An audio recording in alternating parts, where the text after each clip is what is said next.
Assalamu alaikum wa rahmatullahi ta'ala wa barakatuh. Voilà, on est encore dans l'introduction des règles de récitation. Je fais cette introduction pour comprendre d'où viennent les 7 lecteurs ou al-qira'at as-sab' du Coran al-Karim, c'est-à-dire les 7 récitateurs du Coran, les 7 grands savants de la récitation coranique. La dernière fois, je vous ai dit que Allah Azza wa Jalla, il a envoyé l'ange Gabriel pour transmettre le Coran au messager sallallahu alayhi wa sallam. Le messager de son tour a transmis le Coran à ses compagnons qui l'entourent. 2 points à remarquer. Le premier point, le Coran n'est pas descendu en entier d'une seule fois sur le prophète sallallahu alayhi wa sallam, mais par verset ou quelques versets selon la situation que se présentait au prophète sallallahu alayhi wa sallam. Donc le Coran était là pour répondre aux questions ou résoudre n'importe quel problème vécu par le prophète ou par ses compagnons. Deuxième point qui me semble plus important pour le sujet, le prophète a reçu le Coran avec différentes façons de récitation. Par exemple, quand je dis « Alhamdulillahi Rabbil Alamin, Ar-Rahman Ar-Rahim » Maliki Yawmiddin. Là, c'est une version, ou c'est une lecture, ou c'est une façon de récitation. Maliki Yawmiddin. Je lis autrement, c'est-à-dire je lis avec une autre version, qui est la version de Hafs, ou l'imam Asim. C'est Alhamdulillahi Rabbil Alamin, Ar-Rahman Ar-Rahim, Maliki Yawmiddin. La première version, Maliki Yawmiddin. La deuxième, Maliki Yawmiddin. C'est-à-dire le messager sallallahu alayhi wa sallam a reçu de l'ange Gabriel les 2 façons de lecture.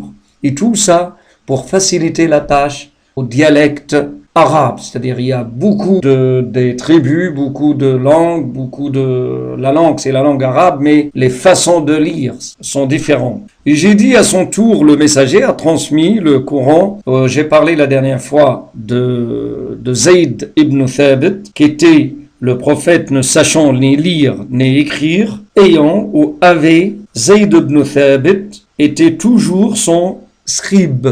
C'est-à-dire c'est un compagnon qui maîtrisait plusieurs langues et qui écrit aussi. Vous allez voir que Zayd ibn Thabit va être l'écrivain officiel du Coran dans l'époque de Abu Bakr, l'époque de Uthman radiyallahu anhu. Ubay ibn Ka'b, c'est très connu, c'est un grand sahabi. Je définis c'est quoi un sahabi, c'est une personne, le sahabi c'est une personne musulmane, homme ou femme, qui a vécu avec le prophète. Ubay ibn Ka'b, le messager sallallahu alayhi wa sallam, il dit, celui qui veut lire le Coran, ghadhan kama unzil, falyaqra'hu ala Ubay ibn Ka'b. C'est-à-dire celui qui veut réciter le Coran de façon authentique, tel qu'il est descendu, il devrait le lire devant lui, c'est-à-dire devant Ubay ibn Ka'b. Abu Hurayra, nous avons parlé de lui, c'est parmi les grands savants de hadith, c'est-à-dire rapporteurs de hadith de Rasulullah sallallahu alayhi wa sallam. Vous savez que lui, tout seul, a rapporté à peu près 5374 hadiths. Juste après lui, il y a Abdullah ibn Omar qui a rapporté au moins 2630 hadiths. Juste après Abdullah ibn Omar, nous avons notre mère Ummuna Aisha radiyallahu anha, 2210. Après, nous avons Abdullah ibn Abbas, à peu près 1660. Après, nous avons Jabir ibn Abdillah, le grand compagnon aussi de Rasulullah sallam, 1540. Après, nous avons Anas ibn Malik, 2286 hadiths. Après, nous avons Abu Sa'id al-Khudri, radiyallahu anhu, 1170 hadiths. Après, nous avons Abdullah ibn Mas'ud. Donc maintenant, la période de messager avec les compagnons, c'était entre -13 jusqu'à 10 Hijr. Parce que vous savez que le messager sallallahu alayhi wa sallam est resté 13 ans à la Mecque et après il est parti à Médine pour rester 10 ans. Le messager sallallahu alayhi wa sallam, le Hijr commence par 0 ici, donc 10 ans à Médine et le Rasul sallallahu alayhi wa sallam est décédé dans la 10e année Hégire. Quand le messager sallallahu alayhi wa sallam est décédé, vient la période des compagnons et les descendants des compagnons. Les descendants des compagnons, on les appelle at-tabi'ina. Tabi' c'est le suivant, c'est-à-dire les descendants. At-tabi'ina, qui cette période, c'est les sahaba, les compagnons, avec leurs enfants et les descendants de sahaba. Après at-tabi'ina, à Médine, nous avons plusieurs sahaba et plusieurs fils de sahaba. Si je cite moi quelques noms ici, vous allez voir qu'il y avait des centaines de tabi'in ici. Par exemple, à Médine, je peux citer Abdullah ibn Ayyash. C'était un grand savant de tabi'in. Je cite aussi Abdurrahman ibn Hurmuz. Je cite aussi le troisième, c'est connu, Saïd ibn al-Musayyab. Ça, c'est un grand savant de tabi'in. Je cite aussi Urwa ibn Zubayr ibn al-Awwam.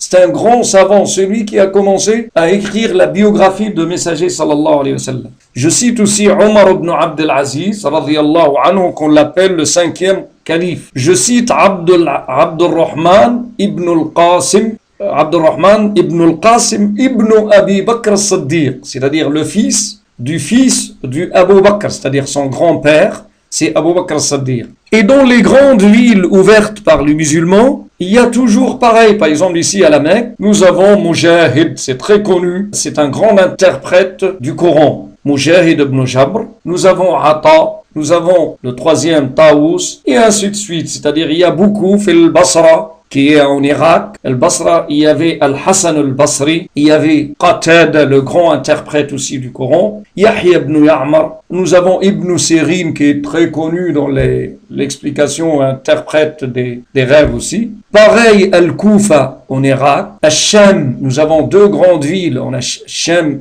c'est la zone, le Liban, la Jordanie et la Syrie maintenant. Al-Sham, il y a deux grandes villes, c'est Damas et Hims, les deux grandes villes de Sham. Bon, ces descendants de Sahaba qui existent ici ont formé des grands savants. Des grands savants, moi je dois citer les 7 spécialistes, les 7 personnes spécialisées dans la lecture coranique, ou les 7 personnes qui se sont chargées à la lecture du Coran. Le premier, Nafi', le deuxième, Ibn Kathir, le troisième, Ibn Amir, le quatrième, Abu Amr ibn al-Ala, nous avons Asim, Hamza, Al-Kasa'i. Vous avez vu que les sortants des descendants de Sahaba, nous avons 7 savants. Chaque savant, il s'appelle Imam al-Qira'a. C'est un imam de la lecture coranique. C'est pour cela qu'on appelle Al-Qurra'u as-Sab'a, les 7 lecteurs, les 7 récitateurs.